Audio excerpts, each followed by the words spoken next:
Hello, and welcome to FP's virtual dialogue, Safeguarding Childhood, Tracking National Budgets to End Child Sexual Abuse. My name is Allison Carlson. I'm the Executive Vice President at Foreign Policy, and it is my pleasure to be your moderator today. We're here for a very important issue.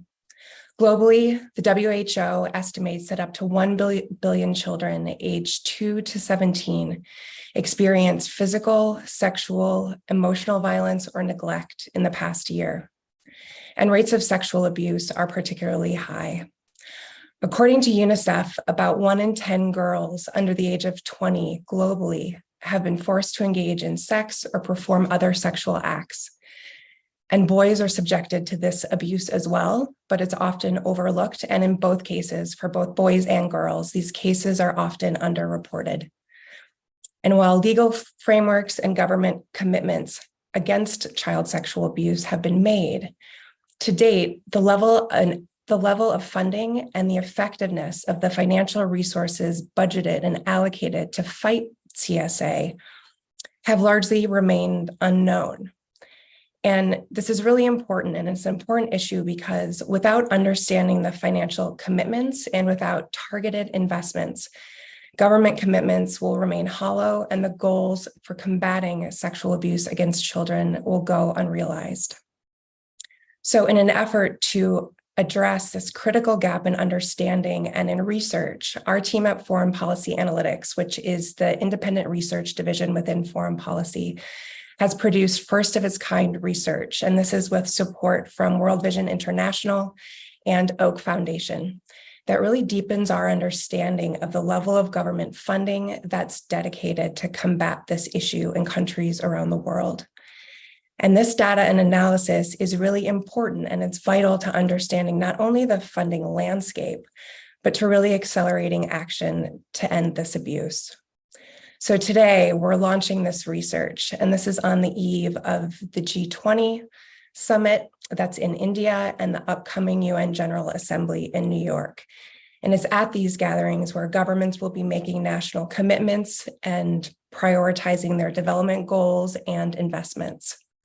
So we hope this research can be used as a tool and to inform the discussion, as well as the discussion today, for leaders, decision makers, and practitioners who care about and who are working on these issues around the world. So thank you to all of you for joining us today. Before we dive into the discussion, I would like to extend a big thanks to our partners at World Vision International and at Oak Foundation. Without your support, this event and the research would not have been possible. So thank you. A few housekeeping notes before we dive in. Many of you are now familiar with Zoom, but we have folks tuning in both on our Zoom platform as well as our social media and digital platforms from all over the world. And we want to hear from you. So if you are on Zoom, please click the Q&A button at the bottom if you have a question. And if you do submit a question, we encourage you to please give us your name, your organization, and let us know where you're writing in from. And for those of you who are joining on the phone or watching across live stream, you can email us our questions as well. And the address for that is at events@foreignpolicy.com. We encourage you to chime in on social media as well, and we'll be using the hashtag #EndChildSexualAbuse. Okay, so let's get started. To begin with, I am absolutely delighted to begin the program with our partner, Andrew Morley. He's the president and CEO of World Vision International. Andrew, welcome. Thank you, Alison, and hello, friends. And I want to thank the Oak Foundation and Foreign Policy making today a reality on the eve of the crucial G20 meeting.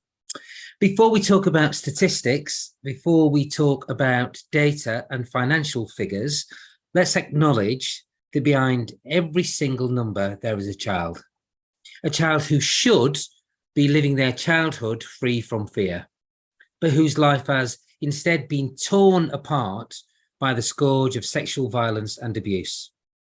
I heard recently from one such child in Afghanistan who wanted to share her story. Her name, a pseudonym to protect her identity, is Freshta. Freshta is 14 years old. She's been facing many of the problems growing up in Afghanistan that you might expect. But at the age of just 12, Freshta had been forced into child marriage.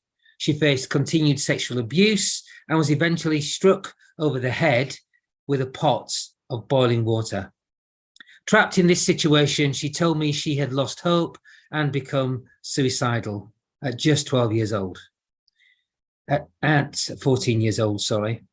But Freshta somehow managed to escape, which is when we found her and she found us. So World Vision are now supporting her with life skills and protection, working alongside her, empowering her to slowly build back confidence. And Freshta now speaks of finding her own courage. And she speaks of her future. And she told me that she wants to become a midwife to help other women be safe. She said that, I dream of seeing peace one day in my country. Her story is an inspiration to all of us. Hope out of adversity. But the truth is that these horrors continue behind closed doors in secret. And right now, today, as we meet to discuss the issue, these horrors are a reality across the world. So friends, we've got to unite to take action. There's a woeful lack of data on government investment on preventing and responding to sexual violence. So we've worked with our partners, Foreign Policy Analytics and the Oak Foundation, to analyse all the available data and understand more. But we need this to better target our actions and to move forward. Our vision is clear. No child should ever experience sexual abuse or exploitation in the way that Freshta did. Children should be free to have a safe and happy childhood. We must bring this abuse from the shadows and address this issue directly, in the open, with the proper resources. My role as champion for PSEAH within the UN system, humanitarian system, the Interagency Standing Committee, means that I have a crucial, pivotal role to call out this need. But we all have a role to play in increasing budgets to combat child sexual abuse. So let's make this change together, starting today. Thank you. Thank you, Andrew. We appreciate those comments, the work that you're doing, and your partnership. We really appreciate it. Thank you for being with us today. And now to provide some framing remarks and to provide information about the landscape and some level setting for us, I am absolutely honored to introduce and to welcome to the stage Ms. Mama Fatima Singate. She's the United Nations Special Rapporteur on the sale and sexual exploitation of children. We're delighted to have you join us today, and the floor is yours. Thank you. Thank you very much, Alison, for that introduction. I am honored to be addressing this forum today on this very, very important theme. My intervention today will highlight the current state of child sexual abuse and exploitation around the world and what concrete action need to be taken by governments and other actors to safeguard children more effectively. It is important to note at the outset that global approaches towards keeping children safe must also reflect the commitments and implementation of laws at national level. We can all attest to the fact that at the global scale, child sexual abuse and exploitation cases, both offline and online, is a cause for concern. Research conducted globally has shown that while sex offenders are overwhelmingly but not exclusively male, girls account for a majority of documented victims of sexual abuse and exploitation. And UNICEF estimates 1 in 10 have experienced forced sexual intercourse or other forms of sexual acts. Girls are typically more likely to disclose sexual abuse than boys. However, in spite of that fact, a significant proportion of boys are depicted in online child sexual abuse materials, and the rates of boy victims to sexual abuse and exploitation have also been found to be higher than for girls in some places and in certain organizational settings, such as single-sex residential institutions. The gender dimension of sexual abuse and exploitation of children is therefore very important to factor in child safeguarding policies and programming. My current role as the UN Special Rapporteur on the sale and sexual exploitation of children involves the monitoring and enhancing of the promotion and protection of the rights of children, spanning across thematic issues such as sexual abuse and exploitation of children that occur online in the context of travel and tourism, child marriage, child trafficking, illegal adoption, transfer of organs, or forced labor. I analyze the root causes of sale and sexual exploitation of children. I identify new patterns, exchange good practices, promote preventive measures, and make recommendations for the rehabilitations of child victims and survivors of sale and sexual exploitation. And these recommendations are targeted primarily at governments, UN bodies, civil society organizations, and the business sectors. My duties involve reporting to the UN Human Rights Council and the UN General Assembly annually on thematic studies. I also undertake country visits, transmit communications to state and stakeholders on right violations. I conduct awareness raising advocacy on matters falling within the scope of my mandate, as well as provide advice for technical cooperation and contribute to the development of international human rights standards. Now, in terms of safeguarding children from a global perspective, the UN Convention on the Rights of the Child and its optional protocol on the sale of children provides minimum standards for protecting children from sale, sexual abuse, and exploitation, as well as serve as a guide together with other international instruments for drafting laws that protect children from sexual abuse. At national level, a strong legal framework that protects children and criminalizes the various forms of abuse of children, both online and offline, would be a first step to keeping children safe.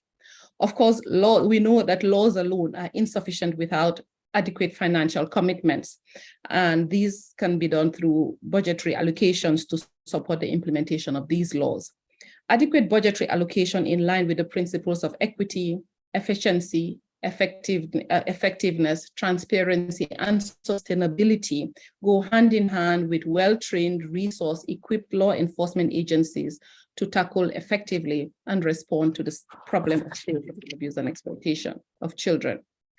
Promoting and supporting meaningful child participation at all levels and taking children's voices into account in decision-making processes that concerns them, including with regards to services for child victims and survivors of abuse and exploitation, is key to ensuring that the best approach is taken to tackle the scourge of sexual abuse and exploitation. While some businesses have incorporated child protection measures in their standard operating procedures, others have not. So the regulation at national levels on the industry and through the implementation of business and human rights principles must be ensured to strengthen child safety through prevention and protection programs. The most effective tool that would tackle and respond to the sexual abuse of children is prevention. And this is done through awareness raising, education, and sensitization of all stakeholders, including children and their families. Targeted awareness raising campaign organized with and in local and marginalized communities where children may be at risk or vulnerable to sexual abuse or exploitation can be an effective means of providing information on how to recognize abuse, where to report abuse, and how to keep children safe from abuse. Globally, to effectively combat and prevent sexual exploitation and abuse of children, there is a need generally to harmonize practices and procedures, share expertise, scale up practices, and provide assistance, technical assistance, and capacity building for states and governments. I would like to conclude by stating that interventions aimed at ending child sexual abuse must reach all children across the board. And these include children who find themselves in crisis situations, in disasters and emergencies. And it is important for government to consider specific safeguarding interventions or affirmative actions for those children who are most vulnerable on the basis of their gender, their disability, or identity. Because building back better can only be meaningful when every child is safe and is able to live in full respect of their dignity. Thank you. Thank you. And thank you for those really insightful comments and guidance and for your leadership. I'd like to take a few minutes now to follow up on a few of the comments and dive into a couple questions that we have, and would also welcome again for our audience around the world to submit questions if you have them. But one question I have off the bat is, understanding that child sexual abuse and incidents of that not only are traumatic to those who are impacted, but then are pervasive and affect and have iterative impacts throughout people's lives. And whether that's, holding a job, relationships with their family, and other sorts of impacts. And, as we are approaching the UN General Assembly and the Sustainable Development Goals global stocktake, how do you look at child sexual abuse and combating and preventing child sexual abuse as it relates to broader development goals, and how important it is to really focus on this issue in order to attain those goals, specifically goals 5 and 16? Okay, thank you so much for that question. As you know, maybe I would, in addition to goals 5.3 and well, let me tell you, my mandate, the issues that fall within the scope of my mandate are the only things I'll be able to discuss. But the target of the SDGs that fall within the scope of my mandate are target 5.3, which deals with traditional practices, child marriage, and 8.7, which deals with forced labor, extreme forced labor, the worst forms of child labor, but most especially where children are forced into prostitution and sexual exploitation. Also child trafficking and the sexual abuse and exploitation of children through child trafficking, and that falls under 16.2. What I always say is that any child can be vulnerable to any of these forms of manifestations of abuse. But those who are most vulnerable are children who are from poor families, who are from marginalized communities, who are on the move, refugees, migrant children, children living on the streets. These are all children who are vulnerable. So the first approach to addressing this, addressing these problems, in addition to meeting these targets under the SDGs, would be the formulation of laws. And I mentioned that in my intervention, but I wanted to add specifically that laws that not only protect children, but also prohibit and criminalize these acts, example, child marriage, forced labor of children, the trafficking of children for sexual abuse and exploitation. And this is very key. I'll give you an example. If we have laws that are in place to raise the age of marriage to 18 and above, for boys and girls across the board without exception, it would contribute to addressing the problems of child marriage, but also and other forms of manifestation of sexual abuse. But there's also it's also important to educate communities, especially communities where these kinds of crimes are more pervasive. It's important to educate them, sensitize them on the importance of keeping children safe.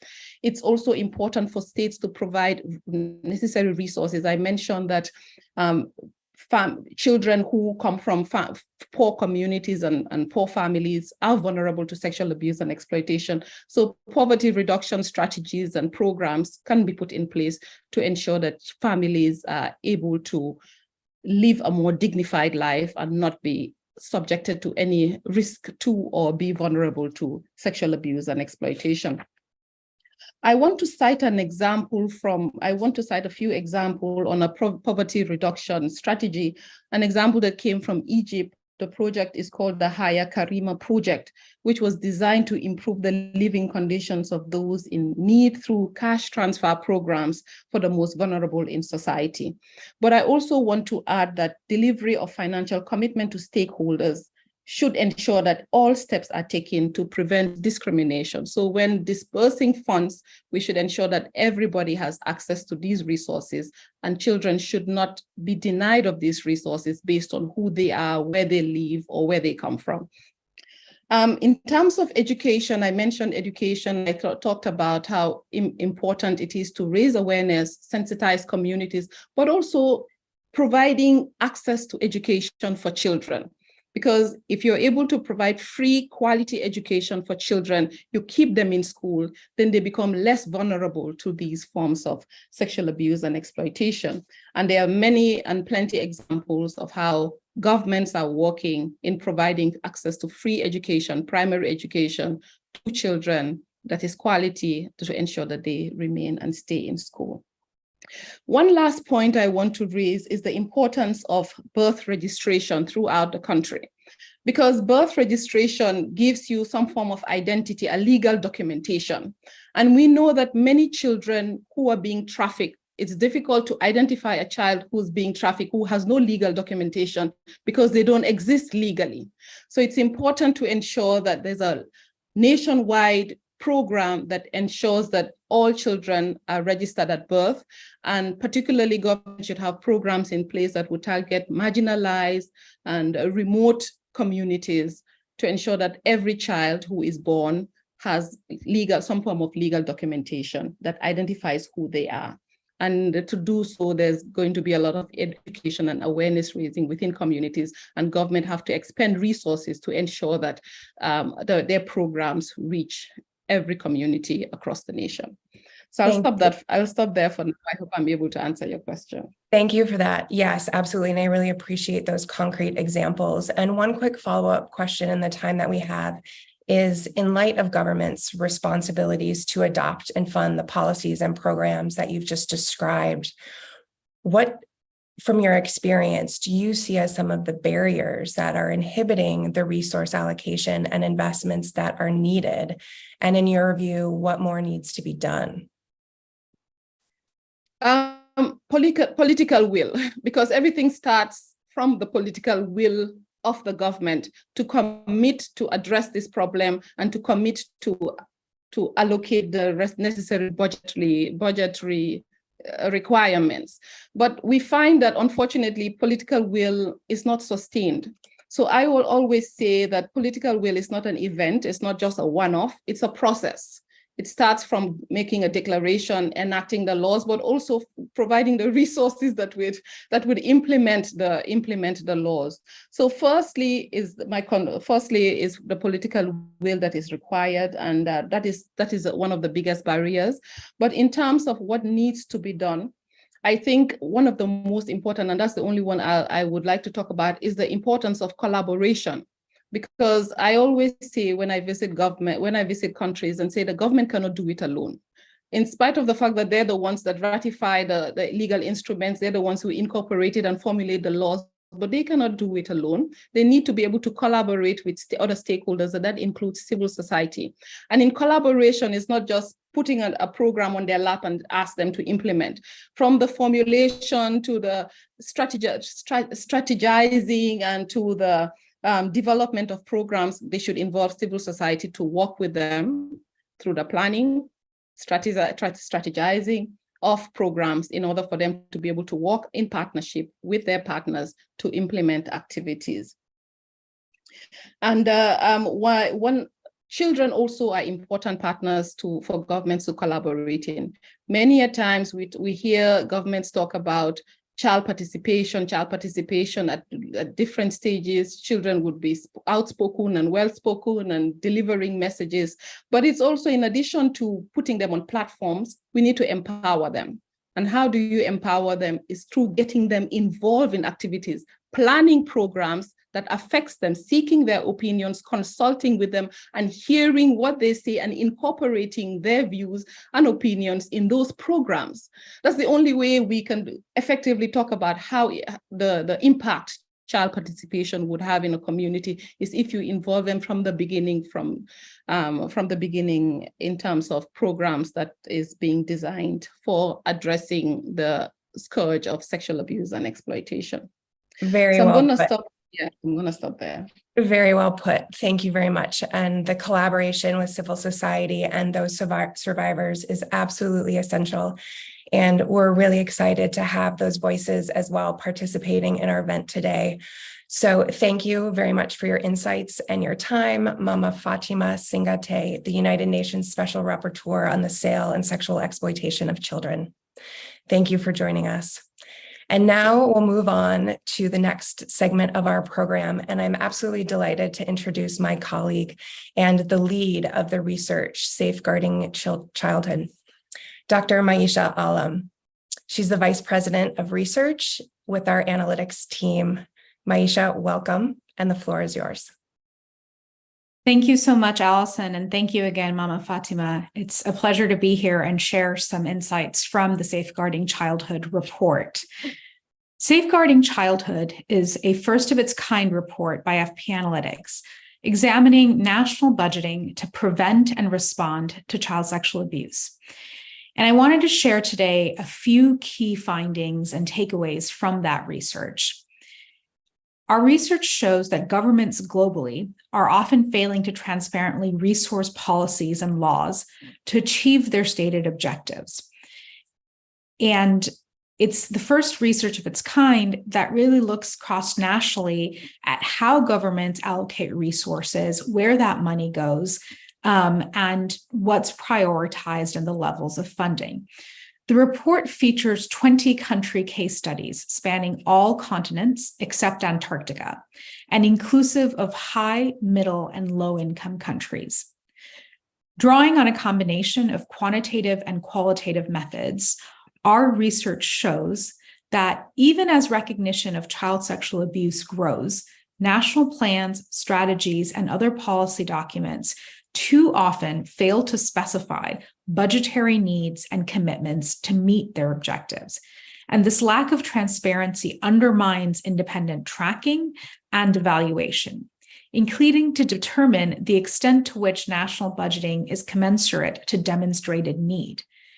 In only 7 out of the 20 countries we analyzed did the national strategic policy document that was most closely focused on child sexual abuse include explicit budgetary information. And yet, our research also indicates that governments need to maintain clear connections between policy goals and resources needed to achieve them in order to have the results that we hope for materialize or have even a chance of materializing. We also found that response efforts, including enforcement, prosecution, and survivor services, are allocated the majority of national funding. And this is true across all 20 case studies, while prevention efforts are intermittently detailed and largely underfunded or unfunded altogether. Moreover, our in-depth analysis of national budget-related documents and our interviews with subject matter experts indicates that allocations specifically to address child sexual abuse are not always discernible from other child protection priorities. This can certainly reflect a holistic approach to implementation, but a lack of transparency also creates challenges for detailed tracking and evaluation. Even when governments take an integrated approach to child protection, countries need to be more clear about the documentation for their national budget commitments related to addressing child sexual abuse alongside other priorities of child protection. And finally, sociopolitical or fiscal upheaval, driven, for example, by COVID-19 or other crises such as economic crises, conflict, and changes in regime, tend to undermine continued funding for CSA response and prevention, despite the fact that child sexual abuse is shown to increase during times of crisis. Governments need to be mindful of how changing spending priorities can rapidly impact children at risk of abuse or already experiencing abuse. And governments need to do better to fund child sexual abuse-related programs alongside other urgent needs, even during emergencies, even during crises, including prolonged crises. So I encourage you to visit safeguardingchildhood.com, which is an interactive microsite to engage in more depth with our analysis, data visualizations, and research findings, including on Albania, Australia, Bangladesh, Canada, Colombia, England, Germany, Guatemala, Indonesia, Jordan, Kenya, Lebanon, Nigeria, South Africa, Sweden, Peru, the Philippines, Uganda, the United Arab Emirates, and the United States. Ultimately, we hope that this research will prove useful for practitioners and policymakers. And so on behalf of my team, including the researchers who've worked for over a year on this project, Philip Malin, Avery Parsons-Grayson, and Anjali Juani, as well as Isabel Schmidt, I look forward to having you engage with our research and hopefully finding it useful. I'd like to now discuss what the implications of this research are for policymakers and practitioners, and we'll move to a panel discussion. I'd love to invite our panelists to join me on the virtual stage, including Dr. Leanne Beagley, who is from the National Center for Action on Child Sexual Abuse in Australia, Dr. Daniela Ligiero of Together for Girls, as well as the Brave Movement, and Chiput Puriawanti from the Republic of Indonesia and the Ministry of Child Protection and Women and Children. Thank you so much for joining us.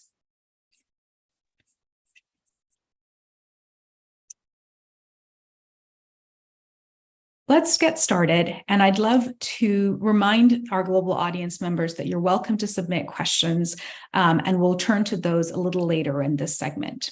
But I'd love to start with you, Daniela. Can you explain the moral and strategic imperatives of sustainable financing to end child sexual abuse? How do you convince governments to expand and maintain investments, even in times of crisis and upheaval?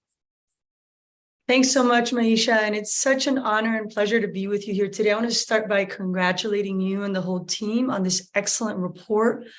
When I spent some time in government, we always said, if you want to get a sense of what's really a priority, follow the money. And I think what we're seeing here is pretty clear that across multiple countries, unfortunately, the response continues to be woefully inadequate. And so it's really important to have reports like these that can help us move into action. I think from my perspective, what we need to do here is hold two truths at once. And one is that investing in ending childhood sexual violence is the right thing to do. It's important to protect kids, but it's also the smart thing to do. And one of the things I talk about, and I think you quote me in the report, is we need to start shifting this mentality from a cost to an investment. So we need to invest in prevention, healing, justice, so that we are actually saving billions versus spending billions. And we know from data, including data you cite in your report, that the cost of child sexual abuse, whether it's in England, where it was found to be about 10 billion a year, or globally, where it's about 8% of GDP, affects so many parts, not only of a survivor's life and a child's life, but the economy, their communities, their families. And so really thinking about how you hold those two truths, that we need to protect kids and we need to honor and support those who've experienced this horrible trauma, but also that it's a smart and strategic investment for families, communities, and nations.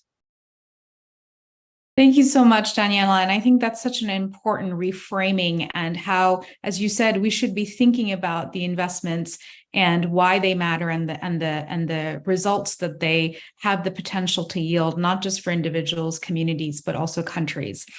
And with that, I'd like to turn to you, Leanne, and from your perspective as head of the National Center in Australia and your many years working on this issue, can you help us understand why is national budget transparency important for effectively preventing and responding to CSA? How does that kind of budgeting transparency and the ability to, as Daniela put it so rightly, follow the money, impact your ability to do the work that you do every day? Thank you. And thank you very much for inviting me today.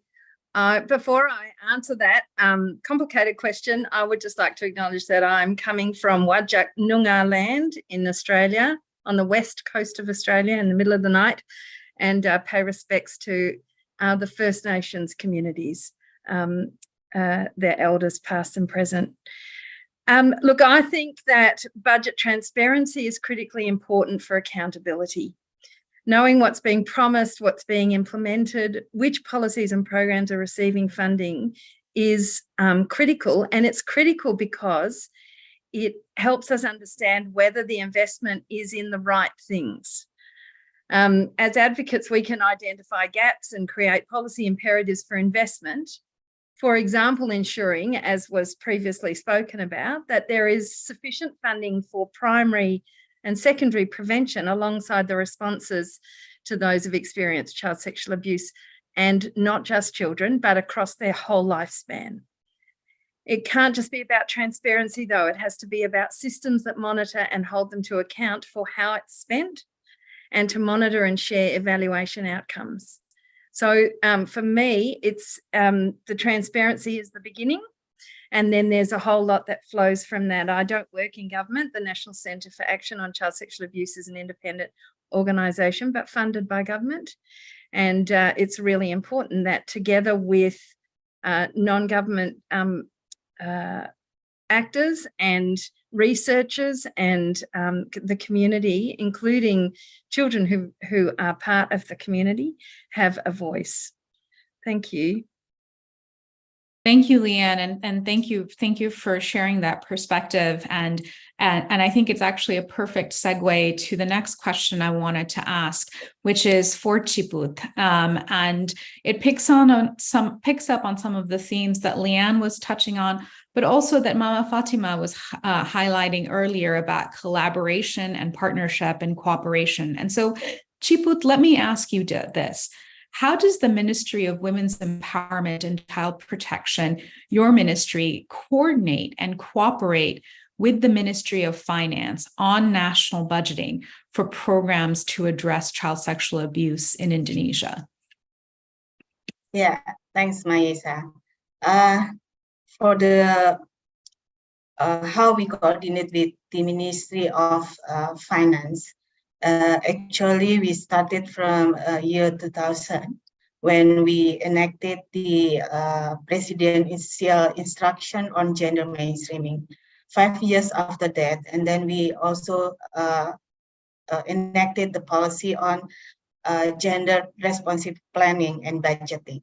Through this process, violence against women and children is one of the priorities to be taken into account during the process of planning and budgeting in line ministries. For example, primarily for the Ministry of Health for giving the medical rehabilitation for the victims, and then Ministry of Education for the prevention, primary prevention at schools, and then our Ministry of Women Empowerment, and Ministry of Religious Affairs.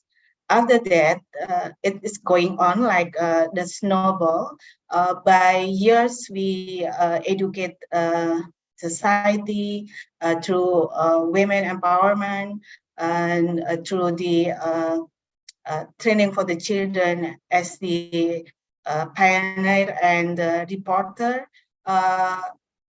It is widened as a knowledge widened to the community, and they have a knowledge to report when they see or hear, or even if they are the victim of violence, they can report to the police officer as well as to the local government that are in charge for the women's and children affairs at the subnational levels. Then we found the challenges at the subnational levels, in which victim supports are not available evenly across the countries.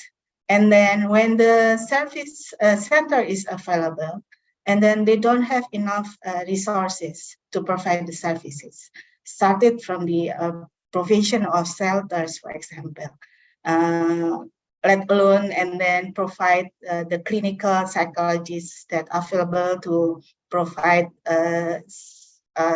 psychic rehabilitation. And then in year 2020, we have the cabinet meeting with the president. At the moment, Minister Bintang report to the president that we can handle like 90% of the report quite well, responding to the report that submitted to the central government or subnational government, but then only less than 60% of the victims are receiving the comprehensive services, enabling them to recover, let alone to be empowered. So through this report and then discussion with the Ministry of Home Affairs and then Ministry of Finance, and then during this cabinet meeting, it is agreed that Minister of Finance will add a special budget allocation for the subnational level dedicated to provide services for the victims of violence. And then it is including allocation to increase the capacity of the service providers, as well as the prevention efforts needed by the local government. That's the process, the whole how we coordinate the process through gender mainstreaming, and then through the coordinating with the Ministry of Finance, led by the President himself. And then the third is the local government. We encourage them to take the policy on child-friendly cities across Indonesia. And one of the indicators from these initiatives is special child protection. One of these indicators is to monitor and evaluation how local government done serious effort to do prevention, prosecution, and rehabilitation for the victims. Thank you. Back to you, Maisa. Yeah, thank you. No, and thank you for such walking us through that so comprehensively. And there was so much that you shared, but there's a couple of points I think that are really important to underscore. The first is the different, not just variety of ministries and agencies that need to be engaged to address this issue effectively. And this is certainly true in Indonesia, but it's true in every country that we studied, and in fact, every country of the world. But also the other point that you made, which is that the levels of ministry and government, yes, of course, partnering with civil society, partnering with non-governmental institutions, multilateral institutions, but also, as you said, at the national level, the provincial level or state level, the local level, the municipal level. It really has to be a whole of government and whole of society approach. And our report, Safeguarding Childhood, begins that work specifically looking at national budgeting. But for those of you in the audience who are interested in research and who are able to take this work forward, we encourage you to build on this work. We've made a start. We encourage you to build on this work and follow the money, to use Daniela's phrase, at every level of government, because that's really what's needed as well. The other point that you made, Cipluk, that's really important is about prevention, and that serves as a perfect segue to my next question. And Daniela, I'd love to come back to you. Let's talk about funding prevention specifically alongside response efforts. Why is it, in your view, that prevention remains under-prioritized or underfunded? And what must policymakers and legislators understand so that things can change? What needs to change in this regard? Yeah, thanks, Maisha. At Together for Girls, we use this model of data and advocacy together driving action. And I think both of those are essential. So on the data side, it's really important to understand the size of the problem, the communities affected, the interventions that work, as well as how much money is going towards them, like this report. And I think there's so much more that still needs to happen. We have a lot already, but there's more that needs to happen in terms of really understanding what are those interventions that can really help prevent this from happening. But I want to pick up on something Mama Fatima said brilliantly: political will. Data is necessary, but not sufficient. You need advocacy, activism to push so that decision makers, policymakers at local level, at national level, and at global level feel like inaction is not an option. And right now, I think there's a lot more we need to do as a community to build that. And prevention is hard in any field because you're trying to show the return on something that didn't happen. But what's important is to understand, in Brazil, we have an expression, it's like this issue, if we don't do prevention, it's like trying to drain the ocean with a thimble.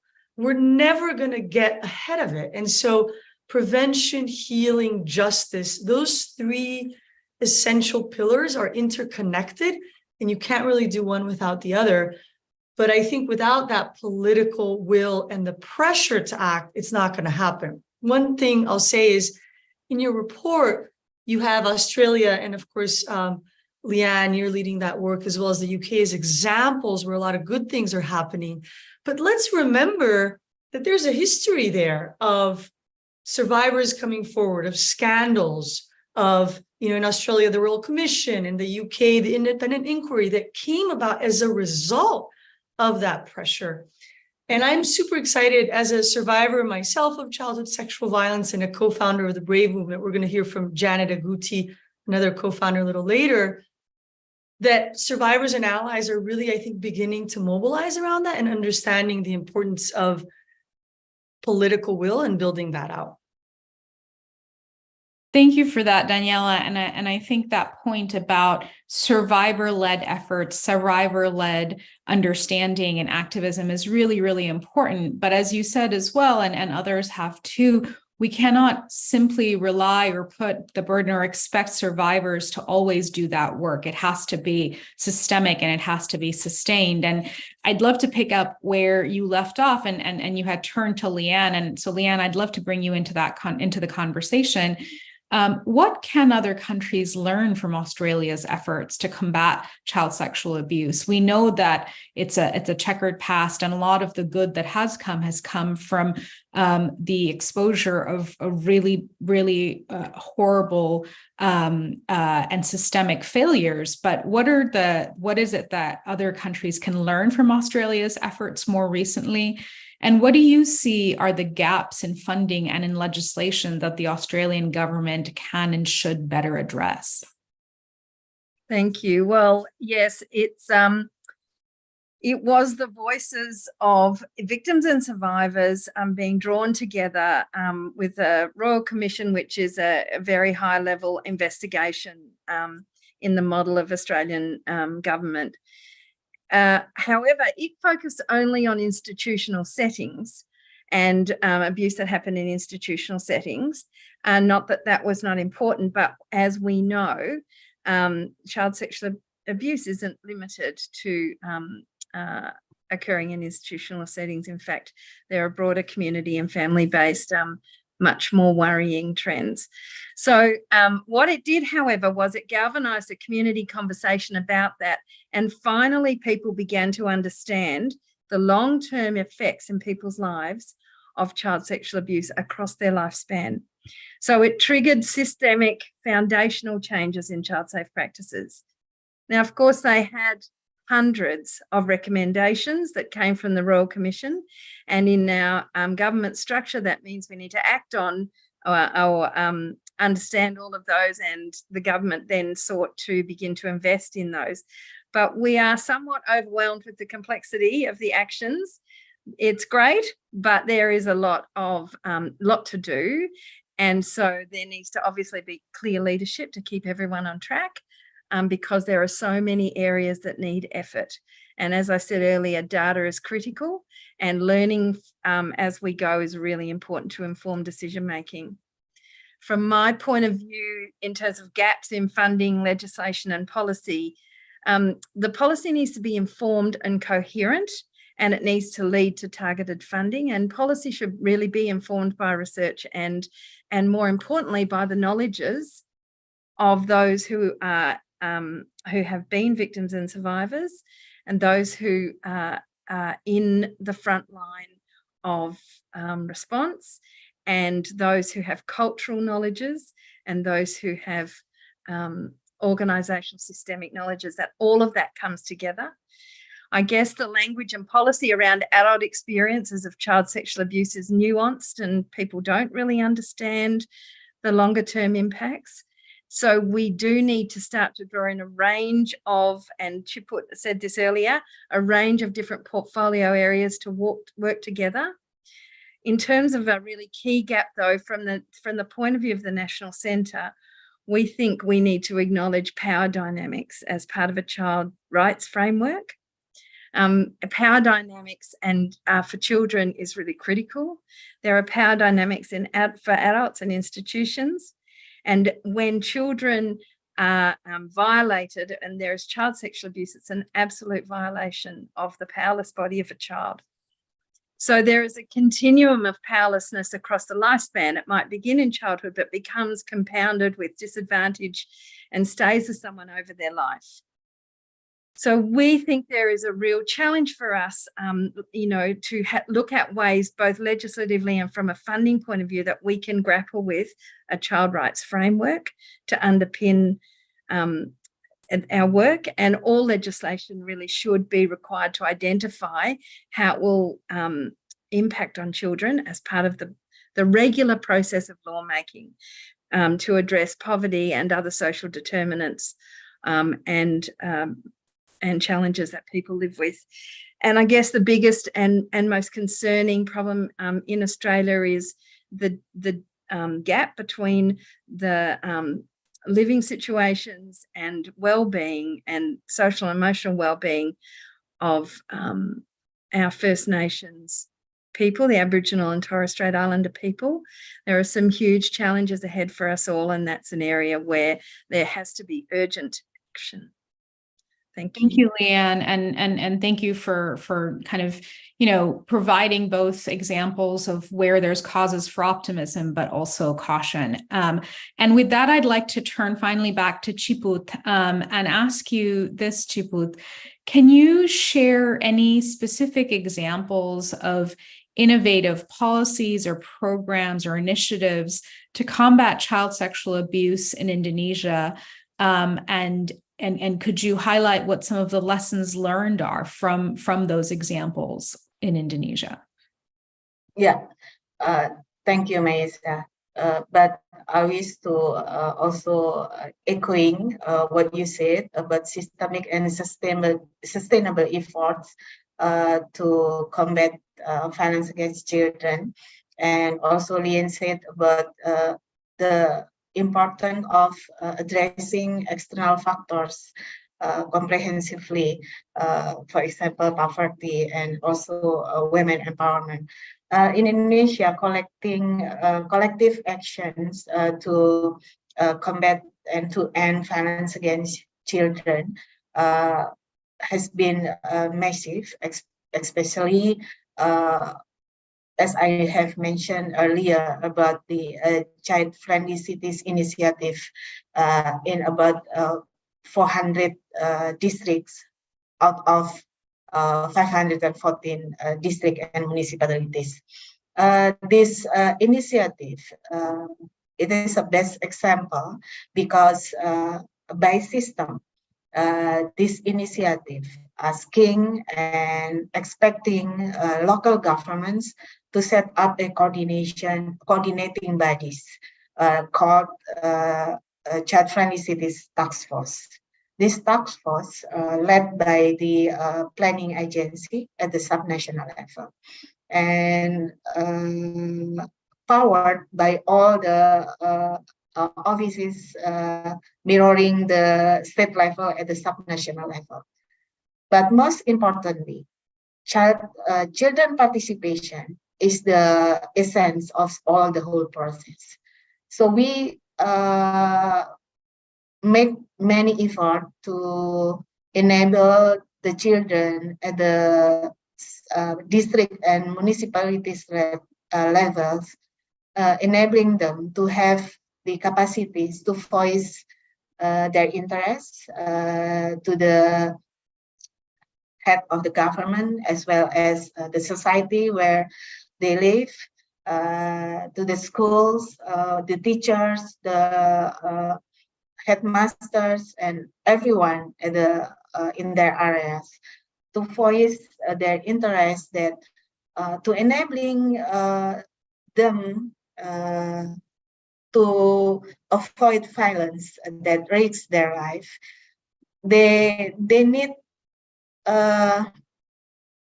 comprehensive attention from the government and the media, as well as the communities. Started from the village level.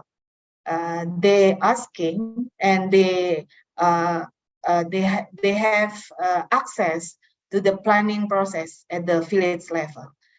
During the process of planning, children through the children forum, their representative will present during the community consultation every year, and then they will make a plea to the head of the village that we need, for example, the provision of child-friendly park in their village. So they have, resources and media when they have free time to be for the sporty activities or to learn traditional dancing and everything as part of their collective collaboration with their peer groups.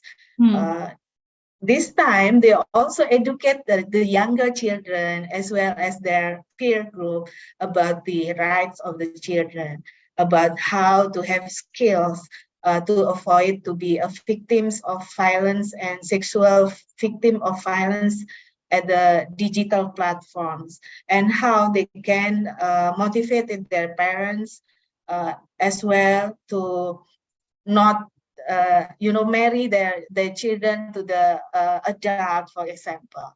So this kind of process started with the children. They know what they want and they know how to communicate and consult their interests to the adult around them.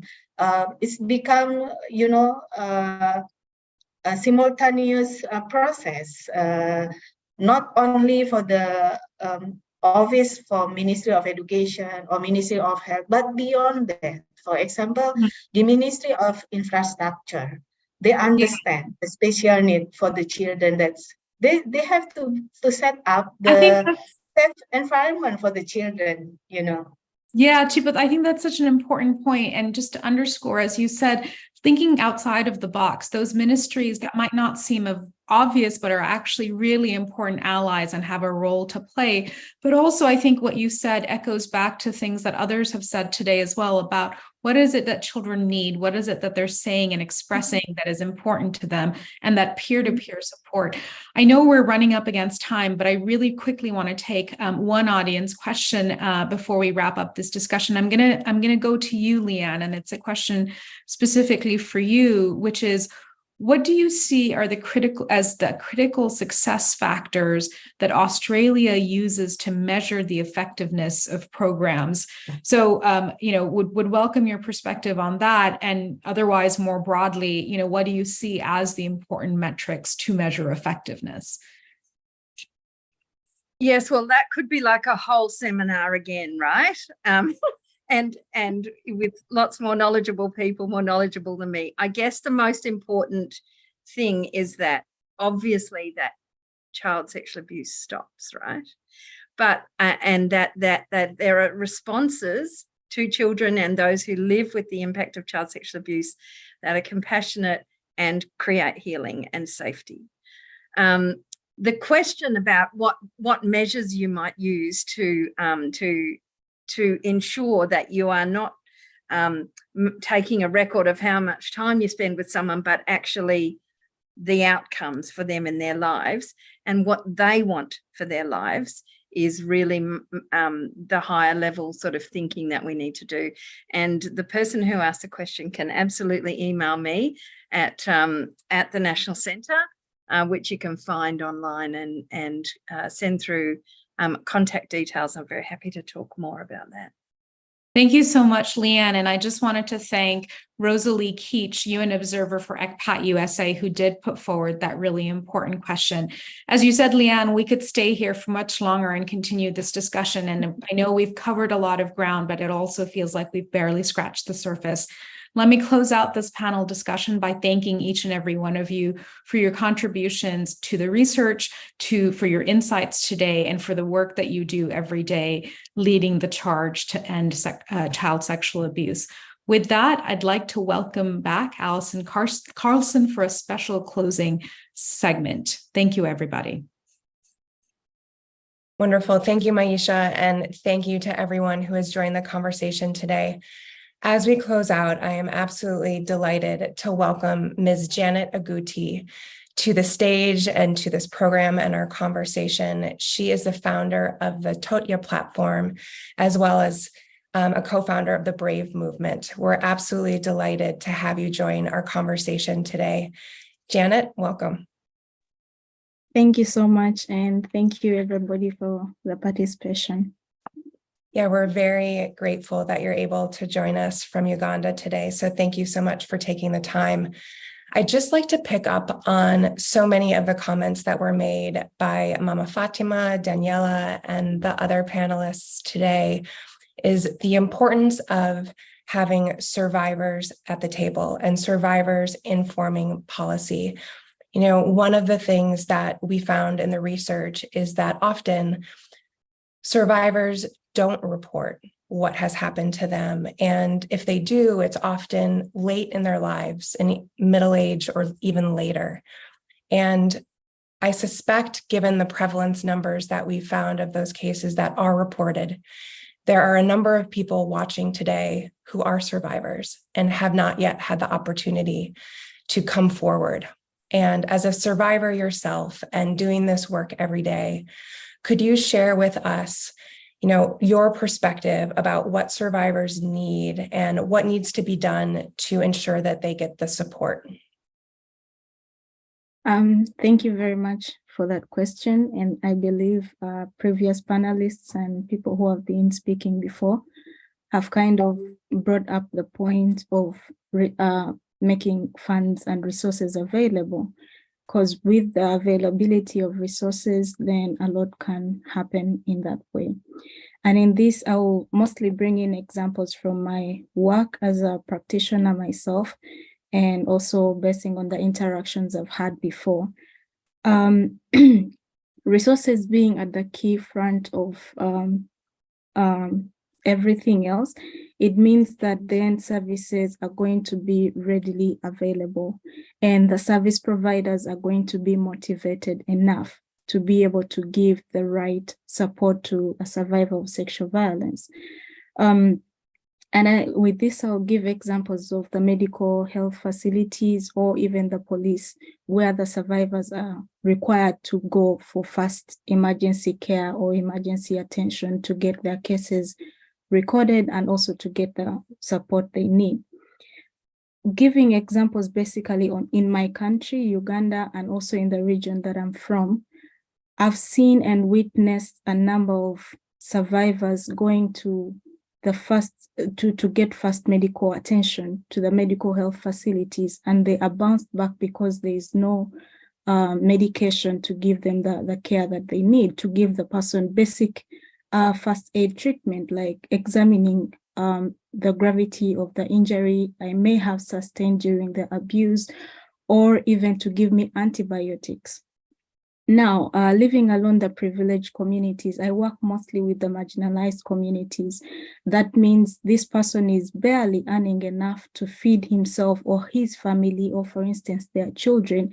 So what is in this person's mind is, I need to provide food for today for my child. He's not thinking about tomorrow because he cannot have he doesn't have the privilege to think about tomorrow.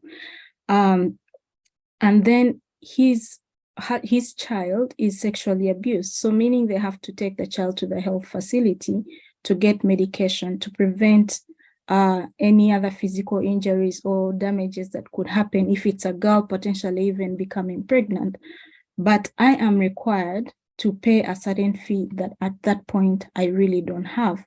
But in our policy in Uganda, it says that for such cases, you get medical attention for free. and at no cost. But I've gone to the medical health facility. There is no medication available for me, and the service provider there is not motivated enough to give me the care and the attention that I need, because they are underfunded or their salaries are coming in late. And they basically, as a human being, what motivates you is the benefits that you're going to get at the end of the service or whatever you're providing. So with the levels of income generation that is happening in my country, or the high levels of poverty and economic challenges that we are currently facing, I am every day going to be motivated as a nurse to go and work if I know at the end of the month I'm going to get money to be able to pay my rent and stuff like that. If I don't have that, I'm not motivated enough to take care of a survivor who was coming. Now, it also goes to other sectors, to the police stations, where, for instance, a police station in my region is given even less than 200 USDs to run for a whole month.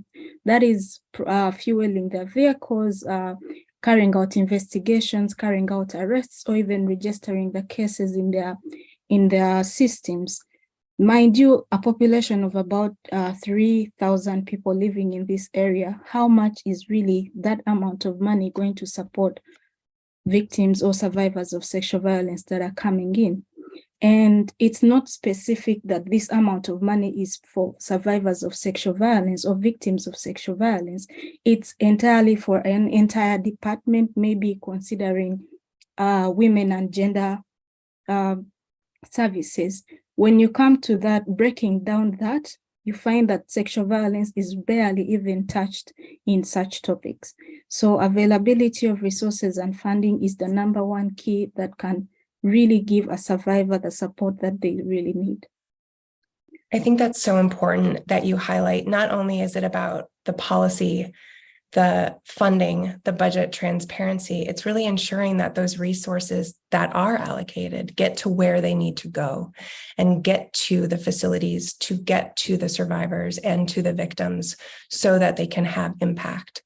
And so much of the conversation that we've had today about the partnerships and the collaboration with those civil society organizations and practitioners such as yourself, I think are vital to absolutely doing that and to ensuring those resources get to where they need to go.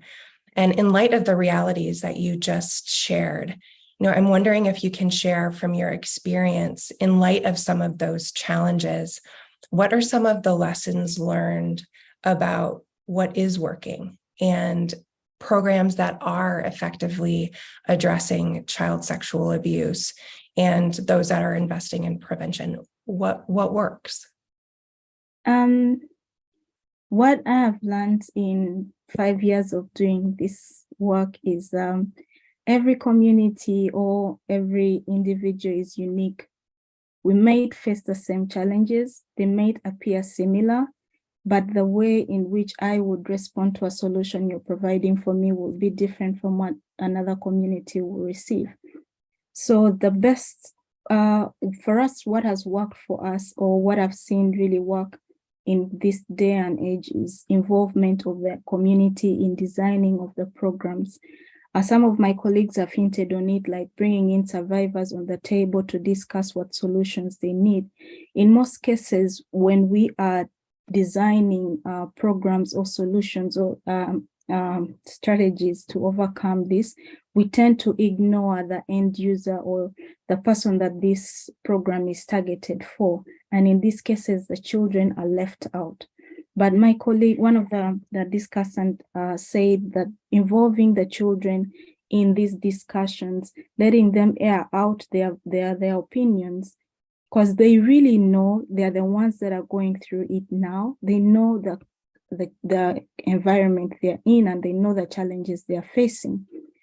But so how do we bring them in? I would say in this day and era, a child of an 8-year-old child thinks so differently from me when I was 8 years old in my generation. They are wise enough and they are more mature enough because of the various learning platforms that are available, including media, social media, and everyday life, basically. So if we involve each community in designing of the solutions or coming up with the strategies that work best for them, then we are going to be able to move a milestone from sitting back and thinking of solutions for them, because then you might backfire with the solution that you may present. Absolutely. And one final question for you. And when you're thinking about building safe communities and reflecting on the work that you've done over the last several years, what needs to be prioritized? And when we're talking about budgets, we're talking about resources. What, from your perspective, needs to be prioritized most?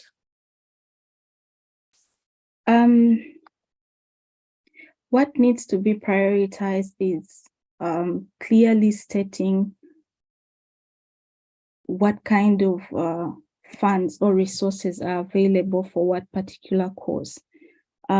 If the government keeps on bracketing every category of, I would say, how do I put it?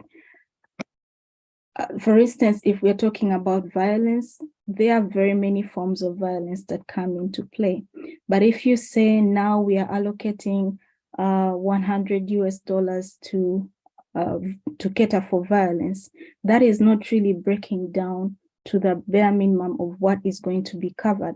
So governments and donors or people that offer the funds or resources need to go back on the table and find out exactly what is happening at this very moment that needs our priority.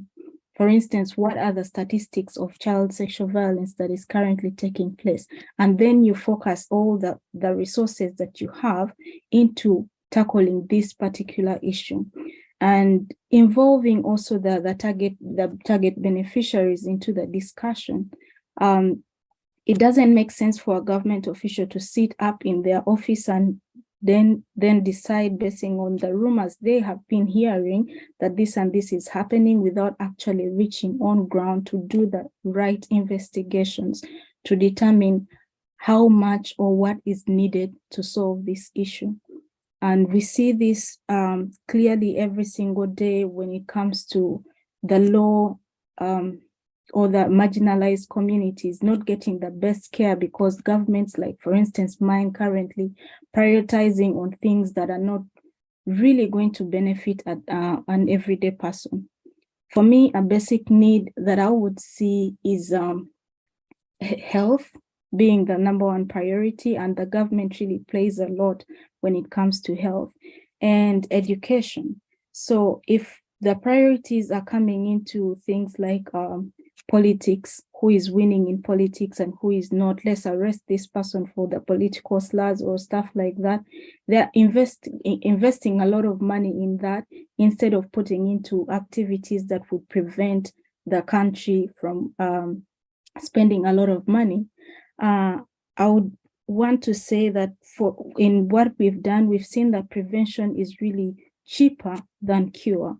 Why do I say prevention is cheaper than cure?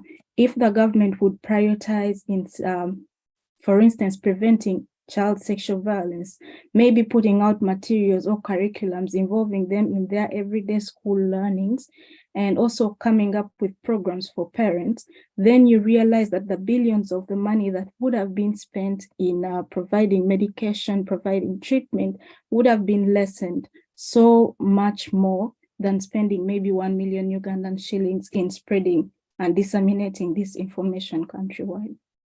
Wonderful. Very well put.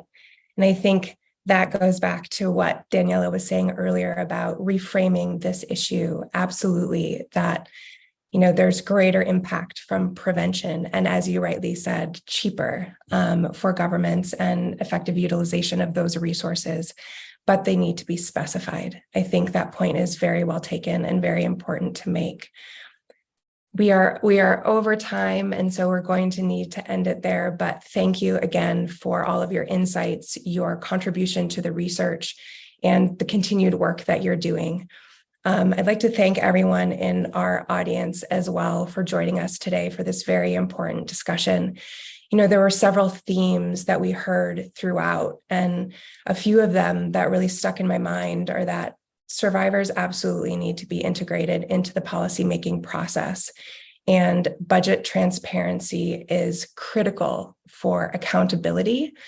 And as was stated throughout as well, these investments, in addition to being transparent and from a budgeting perspective, they need to be systemic and they need to be sustained. So I would like to thank our partners at World Vision International and also Oak Foundation, the researchers who contributed to this, our advisory board, and all of you for joining us today. We wish you the best in your continued work on this. This recording and this video will be posted on our website shortly after this, and that will be accessible going forward if you'd like to share it with any of your colleagues or your networks, as well as the research report as well. So please do check out Safeguarding Childhood online. And again, thank you for joining us today. We welcome you to our upcoming events. We will be in New York at UNGA.